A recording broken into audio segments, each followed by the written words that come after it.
You argued that Palestine cannot,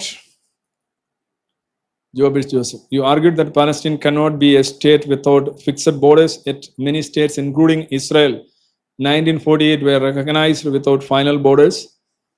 And shouldn't the same principle apply to Palestine?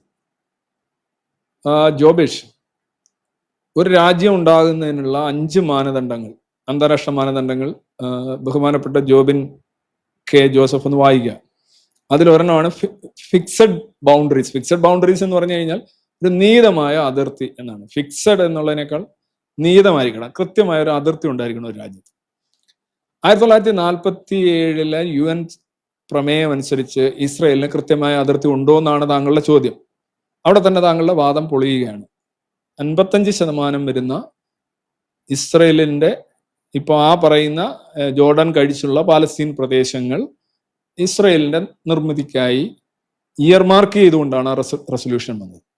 So 55% means it's an year marking boundaries. Okay.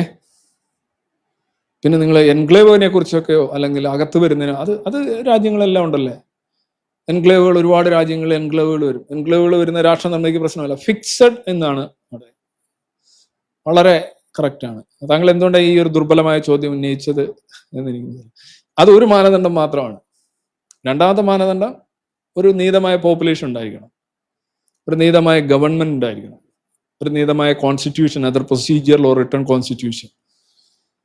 പിന്നെ മറ്റു രാജ്യങ്ങളിലെ ആയിട്ടുള്ള ബന്ധം, ഇങ്ങനെ കുറേ സെറ്റുണ്ട്. ആദ്യത്തെ 5 എടുത്തു കഴിഞ്ഞാൽ ഈ 5 പാലസ്തീൻ ഇല്ല എന്നുള്ളതാണ് പ്രശ്നം. 2 രാഷ്ട്രങ്ങളാവേണ്ടതെങ്കിൽ 2 രാഷ്ട്രങ്ങൾ 47 തന്നെ ഉണ്ടല്ലോ. പാലസ്തീൻ ഉണ്ടല്ലോ, ഉണ്ട്. 2 അല്ല 3 രാജ്യങ്ങൾ.